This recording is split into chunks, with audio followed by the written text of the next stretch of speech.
Habari za wakati huu. Ni wakati mwingine tulivu na wa kipekee sana ambao ninapenda kukaribisha. Nina somo zuri la kisaikolojia kwa ajili yako. Ninaomba unitegee sikio, twende pamoja. Karibu sana katika somo hili zuri. Somo ambalo nakwenda kusema na wewe siku ya leo ni kuhusu msongo wa mawazo. Fahamu kuhusu msongo wa mawazo. Kwa lugha ya Kiingereza tunatumia neno stress. Tunapoenda kuzungumzia msongo wa mawazo. Msongo wa mawazo ni somo ambalo ni pana sana. Kwanza inabidi tuangalie kuhusu nini maana ya msongo wa mawazo. Tutaenda kuangalia hiyo maana. Lakini tunapokuwa tunazungumzia msongo wa mawazo, lazima tujue aina za msongo wa mawazo. Aina za msongo wa mawazo, lakini pia tujue viashiria au dalili za msongo wa mawazo. Lakini kitu kingine ambacho tutakwenda kuangalia, visababishi vya msongo wa mawazo. Na kipengele cha mwisho kwa siku ya leo ambacho tutaangalia ni madhara ya msongo wa mawazo. So tuna hivi vipengele kadhaa ambavyo nimevitaja. Tutakwenda kuangalia, japo ni dhana pana sana. Kwa leo siwezi kueleza vyote, lakini nataka nikueleze kuhusu msongo wa mawazo. Kuangalia nini maana ya msongo wa mawazo. Tunapokuwa tunazungumzia msongo wa mawazo, ni hali ya kiakili, kihisia au kimwili ambayo mtu hupata anapokumbwa na matatizo, changamoto au shinikizo kubwa ambalo linazidi uwezo wake wa kukabiliana nalo. So lakini pia tunaweza tukasema kwamba msongo wa mawazo ni hali ya shinikizo la kiakili au kihisia linalotokana na mahitaji yanayofikiriwa. Kwa lugha rahisi naweza nikasema kwamba msongo wa mawazo ni hali ya kuwa na mawazo mengi yanayochosha akili na kuleta wasiwasi, huzuni, hofu au hata kushusha kiwango cha furaha ya mtu. Unaweza kukuta mtu wakati fulani unaona alikuwa na furaha, lakini hana furaha. Furaha yake imeondoka. Ni kwa sababu ya kuwepo kwa mawazo mengi yanayoisonga akili yake, yanayochosha akili yake, yanayoleta hofu na huzuni nyingi. Unaweza kuona mtu hana furaha, hana amani, ni kwa sababu ya msongo wa mawazo. Lakini pia kuna aina kuu 3 za msongo wa mawazo. Level ya kwanza tunaoita ni msongo mkali, acute stress kwa lugha ya kisaikolojia. Acute stress husababishwa na shinikizo na mahitaji ya kila siku ambayo sisi sote tunapitia. Msongo huu hudumu kwa muda mfupi. Unakuwa msongo mkali sana, lakini ni wa muda mfupi tu. Baada ya hapo unapotea. Na hii watu wengi sana huwa wanapitia msongo wa namna hii, ni wa muda mfupi. Lakini pia kuna aina ya pili ya msongo wa mawazo. Msongo huu unaitwa ni msongo wa vipindi. Msongo wa mawazo wa vipindi, au kwa lugha ya Kiingereza tunaita episodic acute stress. Huu ni msongo huu huanza na kukoma katika vipindi. Mara nyingi hutokana na mahitaji na malengo yasiyo halisi. Msongo huu wa vipindi. Lakini aina ya 3 ya msongo wa mawazo ni msongo wa mawazo wa muda mrefu. Huu ni msongo wa muda mrefu. Kwa lugha ya kitaalamu inaitwa chronic stress. Ni mvutano wa muda mrefu kutokana na matatizo ya ndani au nje, na kusababisha matatizo ya afya na mfumo wa kinga dhaifu. Haya ni mafadhaiko kama vile majukumu mazito ya malezi au ndoa au kazi. So huu ni msongo ambao unakuwa ni wa kipindi fulani, umekomaa sasa wa muda mrefu kutokana na mambo mbalimbali yanaweza kama msonga mtu huyo. So hizi ni aina za msongo wa mawazo. Lakini kuna viashiria ambavyo ni muhimu kuvifahamu, au dalili kwamba utamjuaje au utajuaje upo kwenye hali ya msongo wa mawazo. Utamjuaje mtu kwamba yupo kwenye msongo wa mawazo? Anaweza kuwa ni mtu wa karibu yako au mtu ambaye sio karibu yako, au wewe mwenyewe. Kuna viashiria gani ambavyo utavijua, utaona, utavitambua kwamba okay, kupitia viashiria hivi nipo kwenye hali ya msongo wa mawazo? Utajuaje? Utajuaje kwamba upo kwenye msongo wa mawazo? Viashiria gani? Viashiria hivi vipo vitatu, vimegawanyika katika sehemu kuu tatu: ishara ya kimwili, ishara za utambuzi, lakini pia na mabadiliko ya kitabia. Wanasaikolojia waliweza kuzigawanya hivi viashiria katika makundi makuu matatu.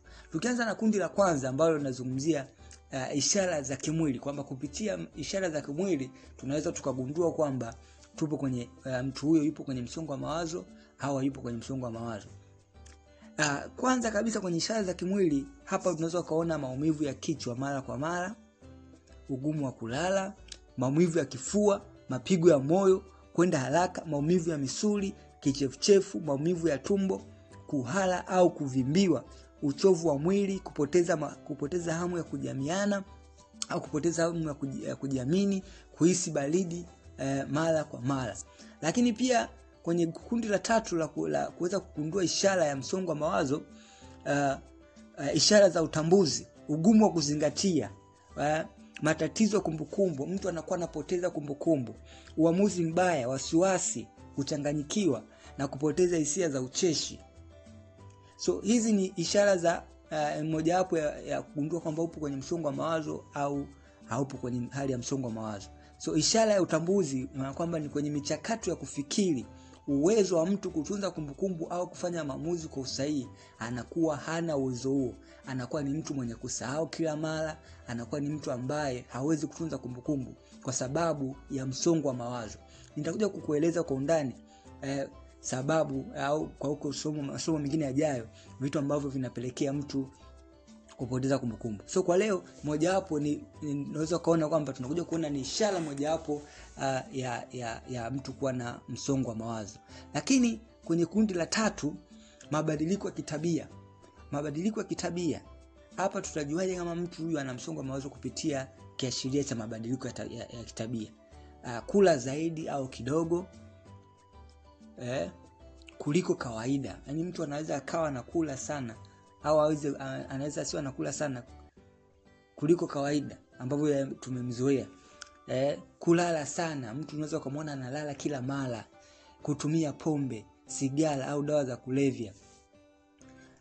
So watu ambao wanakuwa nakumbwa na msongo wa mawazo, tunaweza tukaona kiashiria au mabadiliko ya tabia. Kiashiria cha mabadiliko ya tabia, jinsi ambavyo mtu tabia yake imebadilika. Mwanzo nilikuwa tunamwona huyu mtu alikuwa anakula sana, lakini ghafla tunaona mtu hali anakula kidogo, au labda alikuwa anakula kidogo afu saizi anakula sana. Kwa hapo kuna watu wawili ambao wamegawanyika wanapokuwa katika kipindi cha msongo wa mawazo. Mmoja anaweza akawa anakula sana, anapokuwa anapitia katika kuwaza, kuwa na mawazo mengi, anakula sana ili kukabiliana na ile hali ya msongo wa mawazo. Lakini kuna mwingine anakuwa hali kabisa, anakula kidogo. Na kuna mwingine anaweza asile kabisa. Hiyo na yenyewe inaweza ikatokea. Lakini mwingine anagusa tu kidogo hivi ameshashiba, akati sio kawaida yake. Lakini kuna wengine wanalala sana. Yaani yeye kwa mfano amekutana na hali ambayo imesonga akili yake, mawazo mengi mazito, anakuwa ni mtu kulala tu kila wakati, kazini haendi, analala tu nyumbani. Anaweza akawa analala tu muda wote. Lakini pia kuna wengine tabia zake tunaweza tukaanza kuona mabadiliko ya kitabia. Anaanza kuwa ni mvuta bangi, mvuta sigara, mtumiaji wa madawa ya kulevya, mnywaji wa pombe. Wanakuwa wengi wao wanafanya hivi wakiamini kwamba wanakomesha msongo wa mawazo, lakini kumbe ndio wanaongeza zaidi. Wakizani kwamba wanajiweka salama, lakini kumbe wanaongeza zaidi msongo wa mawazo. So hivyo ni viashiria au dalili ambazo zinaweza zikaonyesha kwamba mtu anapitia msongo wa mawazo, hali ya msongo wa mawazo. Lakini kuna visababishi ambavyo huwa vinapelekea mtu kupitia au kuwa katika hali ya msongo wa mawazo, kuwa katika stress. Hauwezi tu ikatokea hivi, lazima kuna visababishi ambavyo vinaweza vikakupelekea kuingia katika hali ya msongo wa mawazo. Nitakwenda kukueleza tu visababishi vichache, nini ambacho kinasababisha msongo wa mawazo. Japo vipo vingi sana, siwezi nikavitaja vyote, lakini nitakwenda kuvitaja hivi vichache ili uweze kutambua visababishi hivi na tutajua kuangalia madhara yake na jinsi ya kukabiliana navyo. So moja ya kisababishi, baadhi ya visababishi hivyo ni kwamba kuna kuwepo kwa migogoro. kuishi sehemu yenye migogoro ni mojawapo ya kisababishi kikubwa sana cha msongo wa mawazo. Kumpoteza mpendwa wako wa karibu, kumpoteza mpendwa wako wa karibu, umeondokewa na mpendwa wako wa karibu, anaweza kawa labda ni mwenza wako, ni ndugu yako na kadhalika. Hii huaga inapelekea wakati mwingine inapelekea msongo wa mawazo. Lakini pia changamoto za kifedha na kiuchumi, hiki ni kisababishi mojawapo cha msongo wa mawazo. Lakini pia kisababishi kingine ni changamoto ya kitaaluma. Changamoto ya kitaaluma, kwa mfano masuala ya masomo, mtu anadaiwa ada au anapitia situation fulani katika masomo yake na kadhalika. Changamoto za kiafya, mtu labda ana shida ya kuumwa au kupata ugonjwa fulani kwa kipindi fulani kirefu, au amepata magonjwa fulani, yanaweza kana yanamletea hii hali ya msongo wa mawazo. Lakini pia kisababishi kingine, vitendo vya unyanyasaji na ukatili, kama vile ukatili wa kimwili, kihisia na kingono. Mtu labda kama alipitia hali hii ya ukatili wa namna hii, unyanyasaji, inaweza ikawa inampelekea msongo wa mawazo pale anapokuwa anakumbuka hali ngumu alizopitia katika maisha yake, kama vitendo kama hivi, vitendo vya ukatili na unyanyasaji. Hivyo ni baadhi ya viashiria ambavyo vinapelekea mtu kupata tatizo la msongo wa mawazo. Lakini pia baada ya kuangalia hayo yote, kuna madhara ya msongo wa mawazo. Unapokuwa unaishi na kubali kwamba msongo wa mawazo ukutawale, unapokubali ile hali, unaporuhusu endelee kukushika, unaporuhusu uendelee kufikiria, kuwaza, kutengeneza hofu na wasiwasi, unaporuhusu msongo wa mawazo kutawale, tambua kwamba kuna madhara makubwa sana, na hakuna kitu kibaya kama msongo wa mawazo. Msongo wa mawazo una matokeo mabaya sana. Unaporuhusu ukutawale, huwa na madhara makubwa sana. So nitakwenda kukuambia madhara haya yanayotokana na msongo wa mawazo. Unapokuwa upo katika hali ya msongo wa mawazo, unaweza ukachukulia kawaida kwamba ni msongo tu wa mawazo. Lakini kama usipodhibiti msongo huu wa mawazo, utapata madhara haya yafuatayo.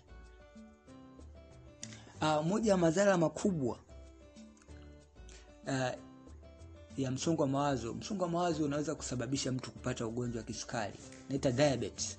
Lakini pia magonjwa ya moyo, heart disease, kutokuhimili tendo la ngono au ndoa, sexual dysfunction.